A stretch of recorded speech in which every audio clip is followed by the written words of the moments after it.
आप सभी को बहुत बहुत नमस्कार। बड़ा ही दुखद विषय है कि 24 घंटे के अंदर हिंदू धर्म के ऊपर 3 बार प्रहार होता है कांग्रेस पार्टी के द्वारा। सलमान खुर्शीद, अलवी साहब और अब स्वयं उनके सबसे बड़े नेता राहुल गांधी द्वारा। कल भारतीय जनता पार्टी ने सलमान खुर्शीद जी के किताब के ऊपर जब प्रेस कॉन्फ्रेंस किया था तो उस प्रेस कॉन्फ्रेंस में कहा था कि सोनिया जी और राहुल जी इस पर जवाब दें, सफाई दें। और आज आपने देखा है कि किस प्रकार से एक वर्चुअल कॉन्फ्रेंस के माध्यम से राहुल गांधी जी ने सलमान खुर्शीद के व्यक्तित्व के ऊपर, सलमान खुर्शीद जी के किताब के ऊपर अपनी सफाई रखी है। और उस सफाई में उन्होंने हिंदू धर्म के ऊपर और हिंदुत्व के ऊपर जिस प्रकार का प्रहार किया है, इसमें कोई नया विषय नहीं है।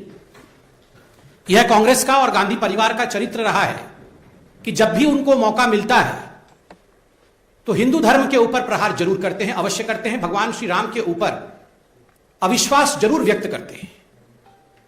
मैं आज कहना चाहूंगा इस प्रेस कॉन्फ्रेंस के माध्यम से, ये जो सलमान खुर्शीद हिंदू धर्म के विरोध में कहते हैं, उसको बोको हराम या आईएस से कंपेयर करते हैं, या जब शशि थरूर हिंदू तालिबान कहते हैं, या जब सैफरन टेररिज्म कहा जाता है, ये दिग्विजय सिंह जी या मणिशंकर अय्यर हिंदू धर्म के खिलाफ कहते हैं, तो ये इनके निजी वक्तव्य नहीं होते हैं। ये कोई स्टैंड अलोन वक्तव्य नहीं होता है। दरअसल ये संयोग नहीं, ये प्रयोग है। और जो प्रयोगशाला के सबसे बड़े नेता हैं, प्रयोगशाला के मुख्य अध्यापक हैं, वो खुद गांधी परिवार के राहुल गांधी हैं। ये राहुल गांधी जी के बहकाने के बाद, राहुल गांधी जी के पढ़ाने के बाद, राहुल गांधी जी के कहने के बाद सलमान खुर्शीद, शशि थरूर, दिग्विजय जी, मणिशंकर अय्यर, फहरिस्त बहुत लंबी है, ये लोग हिंदू धर्म के विरोध में अनर्गल वक्तव्य देते हैं। It is at the behest of the Gandhi family, particularly Mr. Rahul Gandhi, that the other leaders of the Congress party, be it Salman Khurshid, be it Digvijay Singh, be it Rashid Alvi, or be it Manishankar Aiyar, they often speak against Hinduism. This pathological hatred for Hinduism amongst the Congress leader gets its traction, gets its energy from Mr. Rahul Gandhi and from the Gandhi family. बंधुगण, मैंने आपको कहा था कि ये कोई पहली बार नहीं है जो राहुल गांधी हिंदुइज्म के विरोध में, हिंदू धर्म के विरोध में कह रहे हैं। मैं कुछ उदाहरण लेके आया हूं, क्योंकि अगर बहुत सारे उदाहरण दूंगा तो प्रेस कॉन्फ्रेंस लंबा होगा, बड़ा होगा। मैं उदाहरण देना चाहता हूं 17 दिसंबर 2010 का, जब विकीलीक्स सामने आया था और राहुल गांधी जी का वक्तव्य ने पूरे हिंदुस्तान को दहला के रख दिया था। जब यह विषय सामने आया कि राहुल गांधी ने कहा कि भारत में आतंकवादियों से बड़ा खतरा देश के हिंदुओं से है। The country faces a bigger threat from the Hindus than from terrorism. यह आप सबको पता है। जब हमारी सरकार नहीं थी उस समय यह पूरा विषय खुलासे के रूप में सामने आया था। हिंदू पाकिस्तान, हिंदू तालिबान, यह शशि थरूर जी का वक्तव्य था 2028 के जुलाई माह में। ठीक उसी प्रकार पी चिदंबरम जी ने 25 अगस्त 2010 को पहली बार सैफरन टेररिज्म, भगवा आतंकवाद शब्द का प्रयोग किया था। यह अनायास ही नहीं किया था, यह कोई संयोग नहीं था जो उन्होंने प्रयोग कर लिया और बाकी कई नेताओं ने उसके पश्चात सैफरन टेररिज्म का प्रयोग किया। यह बहुत ही सोचा समझा और कहीं ना कहीं एक षड्यंत्रकारी जाल बिछाया गया था गांधी परिवार द्वारा। और हमें वो भी याद है जब हमने टीवी में डिबेट्स किए थे, क्योंकि इनकलाब नामक एक बहुत बड़े उर्दू अखबार ने राहुल गांधी जी का वक्तव्य छापा था, हां हम मुसलमानों की पार्टी है। ये सब बातें छुपी नहीं हुई हैं, ये जनता के सामने है। बंधुगण, मैं आपको यह भी याद दिलाना चाहूंगा, जब राहुल गांधी जर्मनी में जाते हैं और जर्मनी में उन्होंने किस प्रकार से भारत की मूल संस्कृति, भारत की सभ्यता के खिलाफ उन्होंने वक्तव्य दिया था। उन्होंने कहा था कि भारत में महिलाओं के खिलाफ जो अत्याचार होते हैं उसकी वजह भारतीय संस्कृति है। भारतीय संस्कृति के कारण महिलाओं के ऊपर अत्याचार होता है। आपको यह भी याद होगा कि एक ऐसा वक्त था जब राहुल गांधी जी ने कहा था, मंदिर जाने वाले लड़कियां छेड़ते हैं, और मैं लिख के लाया हूं, हिंदू धर्म में मंदिर जाने वाले लोग लफंगे होते हैं। राहुल गांधी इलेक्शन से ठीक पहले जाते हैं मंदिर, वो वोट मांगने चाहते हैं, वो वोट की राजनीति करने चाहते हैं, और यहां वो कह रहे थे मंदिर जाने वाले लफंगे होते हैं और लड़कियां छेड़ते हैं। दुख के साथ आपको यह भी याद होगा, यह वही पॉलिटिकल पार्टी है जो आज नफरत की बात कर रही है, विचारधारा की बात कर रही है, ये वही पॉलिटिकल पार्टी है 2019 के चुनाव से पहले भगवान श्री राम के मंदिर पर सुप्रीम कोर्ट में सुनवाई ना हो उसके लिए भरसर प्रयोग किया था, उसके लिए भरसर प्रयास किया था। उनके पार्टी की तरफ से यह भी कहा गया था, जो उनके पार्टी के दिग्गज नेता हैं उनके तरफ से भरे अदालत में यह कहा गया था कि मिलॉर्ड, ये जो सुनवाई भगवान श्री राम के मंदिर के लिए हो रही है, इस सुनवाई को टाल दिया जाए, 19 के चुनावों के पश्चात ये सुनवाई। भगवान राम के अस्तित्व को लेकर किस प्रकार से सोनिया गांधी जी के पार्टी ने एक एफिडेविट दिया था जिसमें भगवान राम को काल्पनिक बताया गया था, यह भी हमसे अछूता नहीं है, यह भी हम जानते हैं। आज बड़े दुख के साथ मुझे कहना पड़ रहा है कि आपने कहा कि आपने उपनिषद पढ़े, राहुल गांधी जी ने उपनिषद पढ़े। राहुल जी, इस प्रेस कॉन्फ्रेंस के बाद छंदोग्य उपनिषद ऐसा नाम तक उच्चारित करके दिखा दीजिएगा। उपनिषद पढ़ा है आपने? हिंदुस्तान का कॉन्स्टिट्यूशन पढ़ लिया हो तो वही काफी है। हिंदुस्तान के कॉन्स्टिट्यूशन में, संविधान में यह प्रयोजन ही नहीं है कि हम वैमनस्यता फैलाएं। आपने आज जिस प्रकार से हिंदू धर्म और हिंदुइज्म के खिलाफ बोला है, this is against the basic tenants of Indian constitution. आपने ना ही भारत का संविधान पढ़ा है और उपनिषद तो बहुत दूर की बात है। आप केवल उपनिषद के नामों को उच्चारित करिए, यही हमारे लिए बहुत होगा। मुझे याद आता है हमारे अटल बिहारी वाजपेयी जी की वो कविता। आज राहुल जी ने हमारे मन को, देश के 130 करोड़ जनता के मन को ठेस पहुंचाया है हिंदू धर्म के विरोध में कह के। उन्होंने कहा कि हिंदू धर्म के लोग दूसरों को मारते हैं, काट देते हैं, हम सिखों को, बाकी लोगों को मारते हैं। ये घृणक शब्द है, ऐसे शब्दों का प्रयोग नहीं होना चाहिए। राहुल जी, आपने शायद अटल जी की कविताएं नहीं पढ़ी होंगी राहुल जी, मगर हमारे परम आदरणीय अटल जी की कविता की एक पंक्ति में पढ़ के आपको सुनाता हूं। होकर स्वतंत्र मैंने कब चाहा है, होकर स्वतंत्र मैंने कब चाहा है, कर लूं सबको गुलाम, मैंने तो सदा सिखाया है करना अपने मन को गुलाम।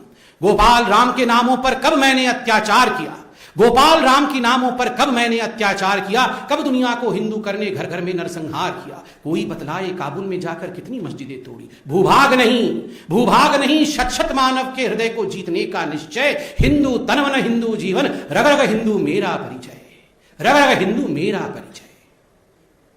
सबका साथ, सबका विकास, सबका विश्वास, सबका प्रयास, यही है हिंदुइज्म, यही है सनातन धर्म, यही है हिंदू धर्म। सबको अपने आहोश में ले लेना, सबसे गले लग जाना, सबको लेकर चलना, यही हमारा विराट धर्म है। इसको मारने वाला, बनने वाला, इस प्रकार के शब्दों से अलंकृत करना उचित नहीं है राहुल जी। और राहुल जी, आपने आज अपने भाषण में नफरत वर्सेस प्यार की विचारधारा के विषय में बात की कि हम तो नफरत करने वाले लोग हैं और आप प्यार करने वाले लोग हैं। राहुल जी, आपसे एक निवेदन है, अब आपकी वर्चुअल रैली समाप्त हो गई होगी, जरा दो टूक प्यार भरी बातें G23 वालों से कर ली। बहुत टमाटर से मारा आपने कपिल सिब्बल जी को, थोड़ा सा बुला करके प्यार से चाय पिला था। अभी हमने टेलीविजन चैनलों के माध्यम से देखा है, सचिन पायलट और गहलोत जी के बीच में सब कुछ ठीक नहीं है। उन दोनों को बैठाकर भी जरा प्यार की भाषा का प्रयोग करवाएं। वहां छत्तीसगढ़ में भी भूपेंद्र बघेल और सिंहदेव जी के बीच में सब कुछ ठीक नहीं चल रहा है, वहां भी प्यार फैलाएं। और सुबह सुबह ही आज हमने देखा नवजोत सिंह सिद्धू जी फिर से चन्नी जी के ऊपर हमला कर रहे थे, वहां भी प्यार की आवश्यकता है। मुझे लगता है राहुल जी, हिंदू धर्म पे हमला छोड़ करके आप अपने पार्टी के अंदर प्यार फैलाने की कोशिश करें। जहां तक हिंदू धर्म के खिलाफ बयानबाजी करने का जो ये सिलसिला कांग्रेस पार्टी में है, हमें पता है आपका पूरा परिवार, ये गांधी परिवार, हिंदू धर्म को चाहता नहीं। You have a pathological hatred against Hinduism. पर ईश्वर के लिए, राम के लिए कम से कम उसे प्रदर्शित तो ना करें, कम से कम घृणा फैलाए तो नहीं। और अंत में मैं सिर्फ इतना ही कहूंगा, ये रोज रोज जो आप राहुल जी सावरकर जी के खिलाफ जहर उगल रहे हैं, गांधी वर्सेस सावरकर करने की कोशिश कर रहे हैं, महान विभूतियों को विभक्त मत करिए, उन्हें भिन्न भिन्न करके मत देखिए। इन महान विभूतियों ने हमारे देश को स्वतंत्रता दिलाई। सावरकर ने गांधी के लिए अच्छा कहा, गांधी ने सावरकर के लिए अच्छा कहा, और ये सारी चीजें पुस्तकों में लिखी हुई हैं, आप पढ़ सकते हैं। मुझे कष्ट होता है, आप महाविकास आघाड़ी उस सरकार के हिस्से में, महाराष्ट्र में आपकी सरकार है, और सावरकर जैसे हिंदुस्तान के गौरव के ऊपर, एक मराठी मानुस के ऊपर, जिस मराठी मानुस ने पूरे हिंदुस्तान में अपने ओज के कारण, अपने वीरता के कारण नाम कमाया है, आप उस मराठी मानुस पर रोज हमला करते हैं। और मुझे आश्चर्य है कि कुछ पॉलिटिकल पार्टी जो महाराष्ट्र में आपके साथ गठबंधन में है, वो आपकी बातों को सहते कैसे। इनसे सवाल क्यों नहीं करते हैं राहुल गांधी से? आज सिर्फ इतना ही कहना था। और मुझे दुख होता है जब आप अपनी इन ओछी बातों में भगवान शिव, हम सबके आदरणीय गुरु नानक देव, कबीर जी, इनको लेकर आते हैं। आपका यह कहना कि भगवान शिव हमारे विचारधारा को मानते थे, महायोगी अनंत योगी के लिए इस प्रकार के शब्दों का प्रयोग करना कि कांग्रेस की विचारधारा को भगवान मानते थे। पहले आपने कहा था ये जो कांग्रेस का हाथ है ये गुरु नानक देव जी का हाथ है, ये भगवान राम का हाथ है, भगवान शिव का हाथ है। मुझे लगता है ये विचारों के साथ खिलवाड़ है। बहुत बहुत धन्यवाद। राहुल गांधी जी से क्षमा याचना करवाने की मांग भी रखना, अन्यथा होगा, क्योंकि यही उनका ध्येय है। ये आज जो 100, 200, 300, 400, 500, पता नहीं, नंबर भी फिक्स नहीं है उनके मन में कितने लोगों को ये वॉलंटियर के रूप में भेजना चाहते हैं। 100, 200, 300 या 400 या 500, ये कितने भी लोग आप भेजने वाले हैं, आप इन वॉलंटियर्स के माध्यम से हिंदू धर्म के विरोध में पूरे देश में वातावरण ना खड़ा करें, भगवान राम के खिलाफ किसी प्रकार का वातावरण ना खड़ा करें। हम इतना ही कहेंगे। आपसे क्षमा याचना मांगना मुझे लगता है व्यर्थ होगा। बहुत बहुत धन्यवाद। आपने कहा कि ये जो वक्तव्य है ये अनायास ही नहीं है, ये जो है प्रयोग है। क्या लगता है कि आने वाले जो 5 राज्यों में विधानसभा चुनाव है उस प्रयोगशाला में ये प्रयोग किए जा रहे हैं, और अगर ये प्रयोग किए जा रहे हैं तो ये ध्रुवीकरण अगर है ऐसा, तो वो जनेऊ दिखाने का मतलब गोत्र बनाने का मायना क्या है? देखिए, इसमें कोई दो मत नहीं है। ये अनायास नहीं है, ये प्रयास है। अनायास उनके मुख से या उनके नेताओं के मुख से हिंदू धर्म के खिलाफ शब्द नहीं निकल रहे हैं, विचार नहीं निकल रहे हैं। बहुत सोच समझ करके ये सारा आप देखिए एक क्रोनोलॉजी में हो रहा है। पहले सलमान खुर्शीद बोलते हैं, फिर राशिद अल्वी आके कहते हैं जो जय श्री राम बोलते हैं वो निशाचर होते हैं, वो राक्षस होते हैं। उसके बाद इन सबको जस्टिफाई करने के लिए खुद राहुल गांधी मैदान में उतरते हैं और वो कहते हैं कि हिंदुइज्म जो है वो लोगों को काटता है, वो मारता है। तो ये बहुत सोच समझकर तुष्टिकरण की राजनीति को आगे बढ़ाने की नीति है, और कोई आज से नहीं हो रहा है। ये विगत 70 वर्षों से, जब से कांग्रेस पार्टी जितने भी कालखंड में रही है सत्ता में या सत्ता से बाहर, तब से कांग्रेस पार्टी इसी प्रकार की तुष्टिकरण की राजनीति करते आ रही है। सलमान खुर्शीद के बयान के बाद भी सॉरी बट गुलाम नबी आजाद से डिस्कस किया था अपने आप को, उन्होंने क्लैरिफिकेशन भी दी that they don't stand with the statement of Salman Khurshid, and after that there was demand that now Rahul Gandhi as the top leadership of the Congress party should come, but then the statement of Rashid Ali came, and then Rahul Gandhi in a way has supported what Salman Khurshid has said. He said that people who are beating Hindus, Sikhs and Muslims, they are following Hindutva. So you think the Congress party first is not on the same page when it comes to the definition of Hindutva, and secondly, what is being said by Salman Khurshid is being endorsed by Rahul Gandhi completely? No, rather I would say what you asked was whether Rahul Gandhi is endorsing what Salman Khurshid said. I would just put the corollary over here, that in fact Salman Khurshid has endorsed what Rahul Gandhi has been saying since long. Remember, it was Rahul Gandhi who went to a foreign destination, probably London, and there he said that in fact RSS and the Hindu ideology was similar to the Muslim Brotherhood. He had already made a similar kind of comment in a foreign destination, and I'm sure Mr. Salman Khurshid must have been inspired by the statement of Rahul Gandhi, or might be Rahul Gandhi might have asked Salman Khurshid to reflect the same in his upcoming book. To say that all these are lone wolves, absolutely wrong. It's a pack of wolves. मेरा सवाल है कि जो आगे 5 राज्यों में विधानसभा चुनाव है, उत्तर प्रदेश सत्ताईस महत्वपूर्ण है। प्रियंका गांधी के प्रयास से लेकर बाबू सोनाख तक का दर्शन करेंगे। कहीं उत्तर प्रदेश विधानसभा चुनाव को देखते हुए कांग्रेस के नेता तो नहीं सकेंगे? देखिए, दर्शन और प्रदर्शन दोनों में पार्थक्यता होती है, दोनों में फर्क है। अगर ये हिंदू दर्शन को समझते तो हिंदुइज्म के खिलाफ इस प्रकार की गालियां नहीं निकालते। अगर हिंदू दर्शन को समझते तो कभी नहीं कहते कि हिंदू लोग दूसरों को काटते हैं, मारते हैं। ये प्रदर्शन की राजनीति करके वोट पाने की इच्छा करते हैं, और इसी से इनकी जो असली नियत है, तुष्टिकरण की नियत, उसके विषय में हिंदुस्तान जान पाता है।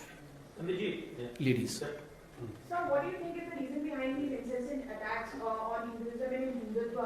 Because time and again, first they really fire these salvos and then they issue a rebuttal. So do you think it is just a trick of minority appeasement, as Ramesh Madhav said on his Twitter? No, of course. It is nothing but appeasement politics, and it has been practiced by the Congress party since so long that now it is something which the country understands. It's not for the first time that we heard such kind of utterances from Salman Khurshid or from Rahul Gandhi. Such kind of utterances have been of quite common nature as far as the Congress party is concerned. Of course, it draws its inspiration from the politics of appeasement. Dhanda ji, पूछ लीजिए साहब। जब आपके विमोचन पर विवाद हुआ तो बीजेपी ने प्रेस कॉन्फ्रेंस की और चुप्पी तोड़ने को कहा सोनिया गांधी से, जो बताया जिससे माना जाएगा कि हिंदू धर्म और हिंदुत्व के खिलाफ उनकी पार्टी, उनकी खुद की सोच है। अब जब खुद राहुल गांधी एक तरफ सफाई देते हुए समर्थन कर रहे हैं, तो ऐसे में बीजेपी क्या कहेगी? दूसरी बात, जो चुनाव में मंदिर मंदिर जाते हैं, हमने देखा पिछले 2-3 सालों में, तो क्या बीजेपी ये कहेगी तो मंदिर जाना? देखिए, बीजेपी को कुछ कहने की आवश्यकता नहीं, जनता जनार्दन होती है और इसे केवल 5 राज्यों के चुनाव के मद्देनजर नहीं, भारत की संस्कृति के मद्देनजर देखना चाहिए। भारत की संस्कृति को जो लोग इस प्रकार के अपशब्दों से अलंकृत करते हैं, जिनके लिए अपशब्द प्रयोग करते हैं, मैं एक बात स्पष्ट रूप से कह सकता हूं कि हिंदुस्तान की जनता कभी भी कांग्रेस पार्टी को क्षमा नहीं करने वाली है। नाना साहब, last. The question is that what Congress party is saying, they are saying that the Hinduism that they know is not something which you're talking about. You have a different Hindutva which talks about killing people, harassment, doing all these things. Hinduism is not something which our sages and the other followers have spoken to us. Now, can they talk on similar lines about any other religion? Of course not. They cannot talk about similar issues in any other religion. The question is, why do they speak ill against Hinduism all the time? Secondly, and most importantly, if they don't understand what Hinduism is, let them first understand what Hinduism is and thereafter comment on these. Thirdly, it is not for the first time that such comments have been made. Some of the worst comments have come in the yesteryears when they have used words like saffron terror. Saffron is a color which, of course, denotes Hinduism at large. It denotes sacrifice of Hinduism. So why use such kind of controversial statements time and again for a peace-loving religion? I would say every religion is peace-loving. So the Constitution of India does not allow such kind of statements for any religion.